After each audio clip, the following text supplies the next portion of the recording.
Food and weight obsession can be exhausting.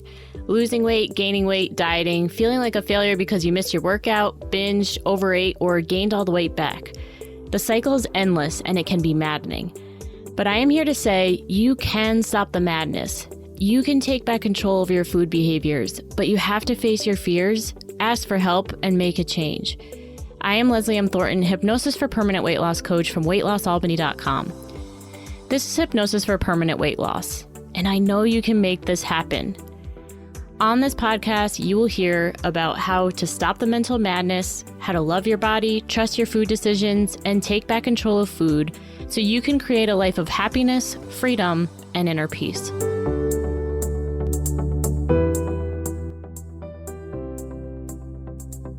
Welcome to the Hypnosis for Permanent Weight Loss podcast. I'm your host, as always, Leslie M. Thornton, and today we're talking about sexual abuse. And before I start this topic, I just want to say that if this doesn't apply to you or if you have a reaction to it, maybe listen even more carefully than you normally would. And the reason I say that is because I know for a fact that one of the reasons that people stay stuck, right, in any area of their life is the fact that they can't share about it because there's so much public shame around the situation, right? And we can see it through our history's time of there being movements where these people say gay rights or Black people or, right, all of these different populations that have had to, women, make major stands to have their voices be heard. Part of the healing process, a major part of the healing process, is just saying that it happens, right? We had the Me Too movement years ago and realizing that sex abuse is just happening all over the place. And something that I've realized after years of doing this work is that whatever starts coming up in my world is something that definitely needs to be discussed. And all of a sudden, out of the woodwork, I've had perfectly successful and quote unquote normal clients come to me and let me know that they experienced sex abuse in the past. Some of it is very, very traumatic sex abuse. I did the interview with Juliet Tangen, and obviously her story is extraordinary around that topic. Some people's are just a one case scenario. Regardless of what that is, I believe the statistics are 1 in 3 people have been sexually abused. And so therefore it's something that I believe should be spoken about and getting past any qualms with it and of course it's not always a comfortable topic, right? It can make us feel very uncomfortable and can cause reactions to happen, and I'm absolutely sensitive to that, and I'm not going to go into anything that's going to be too hard to handle. At least that's not my intention. But when it comes to permanent weight loss and when it comes to actually looking back at some of the traumas that cause us to stay stuck or not be able successful, right? When we are sexually traumatized or any kind of trauma happens, big or small, those messages start to translate in our brains that it's my fault, there's something wrong with me, I shouldn't have done that, I should have known better, why didn't I say no, right? All of that mental chatter can start, and then our subconscious mind gets programmed in that way, and we can start to feel really stuck. And so those same messages, as they continue to get patterned over and over again in our minds, can be the same messages that have people stop and give up on whatever diet or exercise plan that they're starting, right? So you start one day, you're feeling good, and then all of a sudden you think this thought of, well, I can't do it anyway. Well, it's not worth it. Well, it never happens for me, right? Or it's my fault. I ate a piece of cake, and so now I've completely fallen off the wagon, so now it's just time to eat all of the other cakes in a row. I laugh, but I understand that that's not funny when you're in it, but it is what happens. Okay, so when we actually start to be able to share the fact that this has happened, and it's happening everywhere, like I said, it's like all these people letting me know that this is something that's happened to them, we can start to take the charge away from it being something horrible and bad and wrong and awful. Now, when I say that, does it mean that I don't think that sex abuse is horrible and bad and awful? No, of course, it is. It's severely traumatizing to a person. It affects every area of your life for the rest of your life. Okay, and it's really unfortunate. And the truth is that we all have things that happen in our lives, right? I've talked in the past about there being first world problems and how I think that these problems are the most vital to actually have to be working on. Juliet and I discussed this. Whatever is the thing that keeps you up at night And for so many people, it's body image and weight loss and all of that kind of stuff, and food and all that stuff that causes panic. But what we don't understand is that the deeper issue that's happening underneath the surface level is what actually needs to be tackled, right? And so actually identifying where is that shame, where is that negative feeling coming from the past?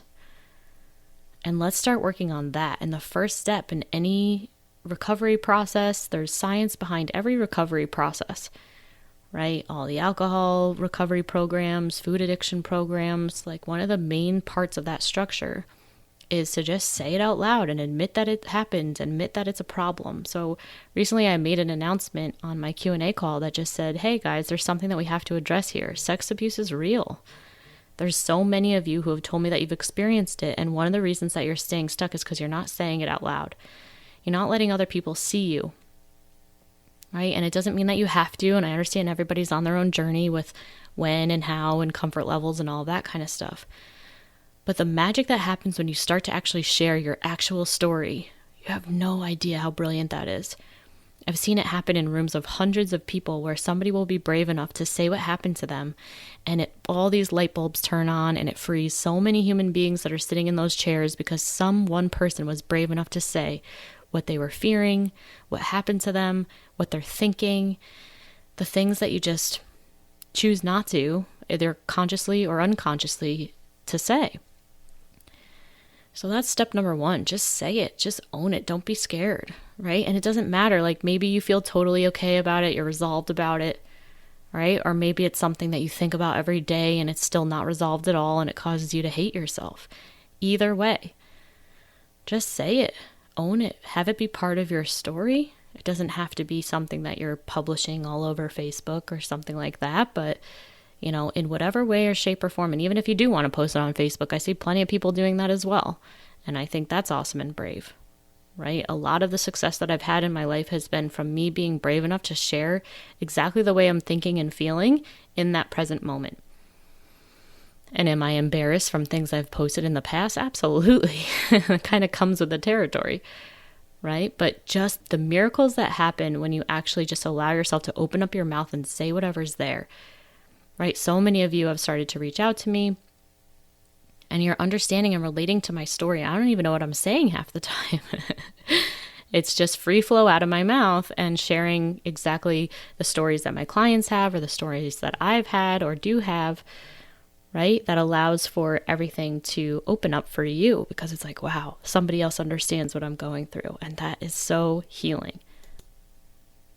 So when we actually start to know the science of how the subconscious mind works, right? This is where hypnosis actually is able to do its powerful work because when that part of your mind is slowed down, then you're actually able to send in messages to your mind that are more empowering, that are actually more true than those disempowering stories that you've been telling yourself since you were very young that just happen automatically as a way to help you to try to survive or stay okay or have mom and dad continue to love you, right? All of these animalistic survival mechanisms that work for animals, that are necessary for animals, and we still have that animal survival part of our brains, and we have consciousness now. We are awake. We're starting to learn how to change the way our minds think so we can change the way that we show up in life, right? And this leads to more energy, more motivation, more productivity, right? There's people who, they have this belief that I'm not worthy enough, I'm not smart enough, I'm not good enough.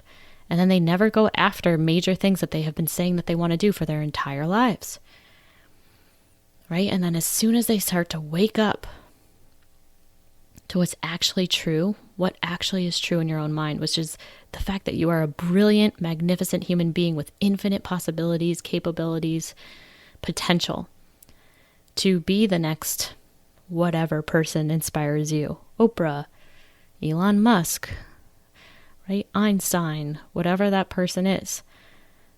We all have the same infinite potential. And the difference is now all of these leaders are now showing up and saying how they've gotten where they are today. And you want to know what they're doing? This work. They're starting to question their beliefs. They're starting to imagine as if they already have $1 million. Imagine as if they already have a dream body. Imagine as if they already have the family and the lifestyle that they want, right? All that I've gotten in my life. I remember I did a fire walking ceremony back in maybe 2008 or 9.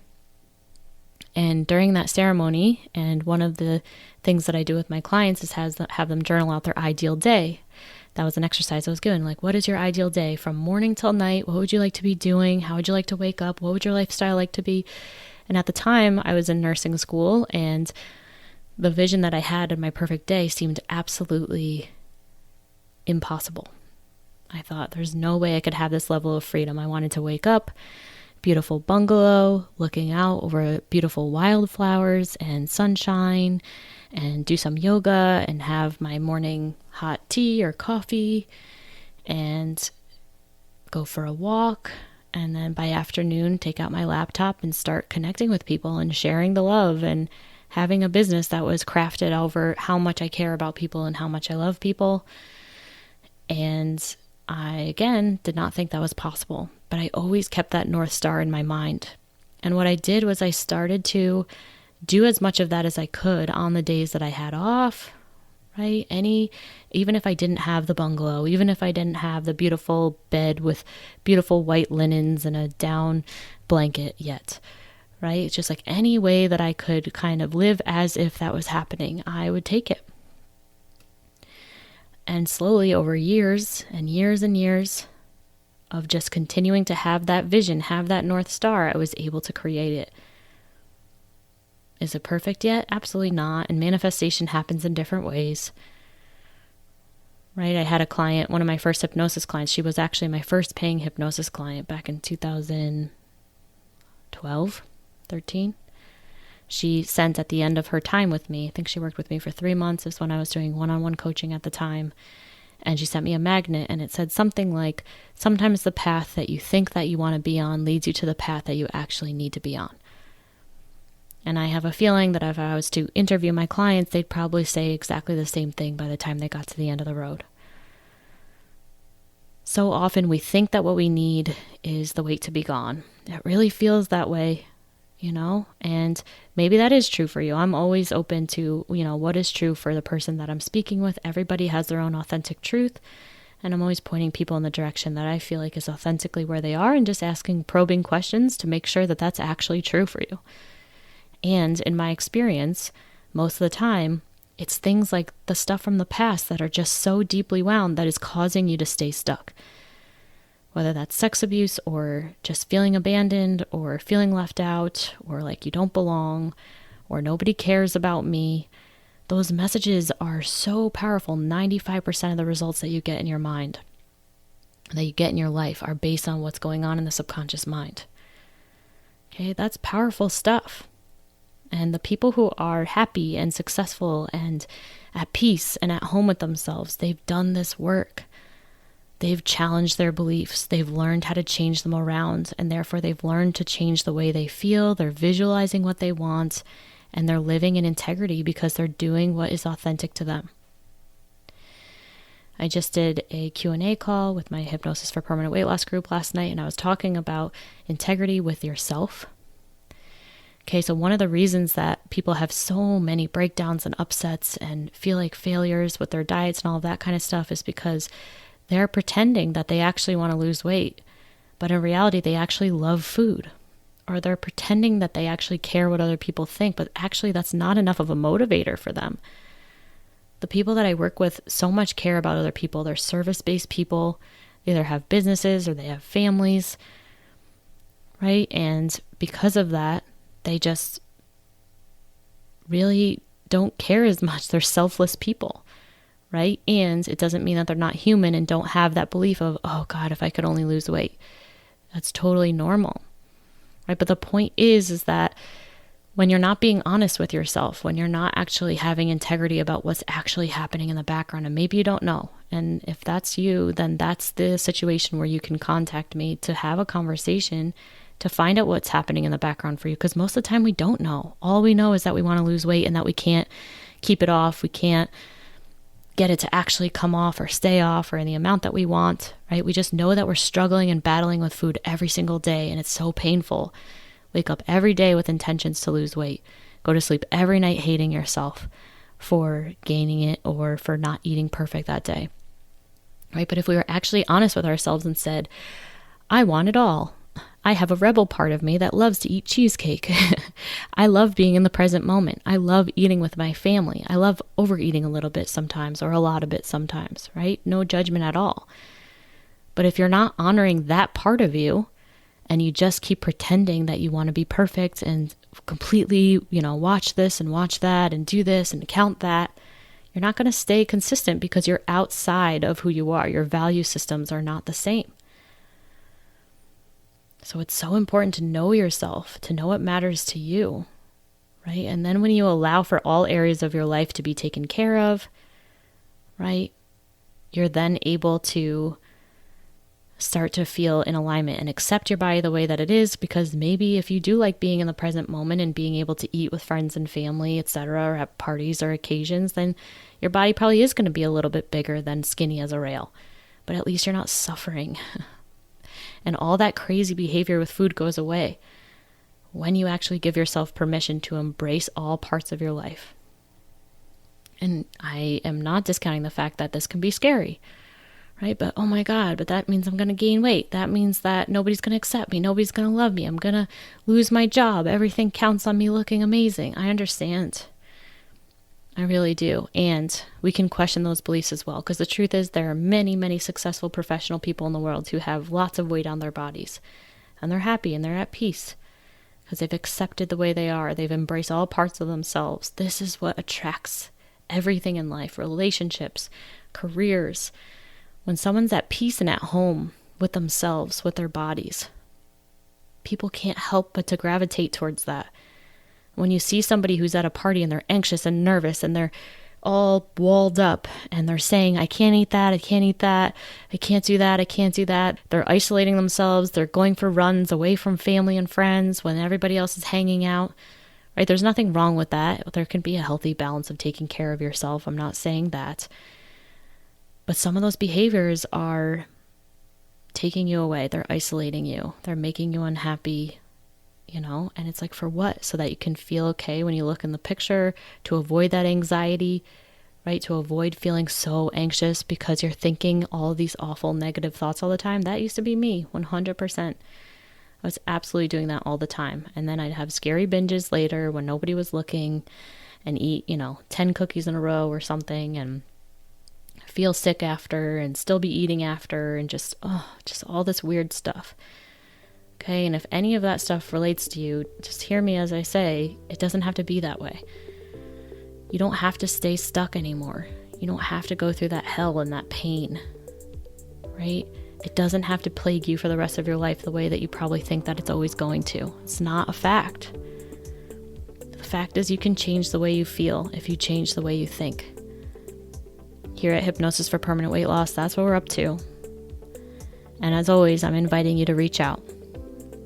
Send us an email, coachmeleslie@gmail.com. We'll get back to you really soon. And for everybody else listening, we'll chat with you next week. Bye.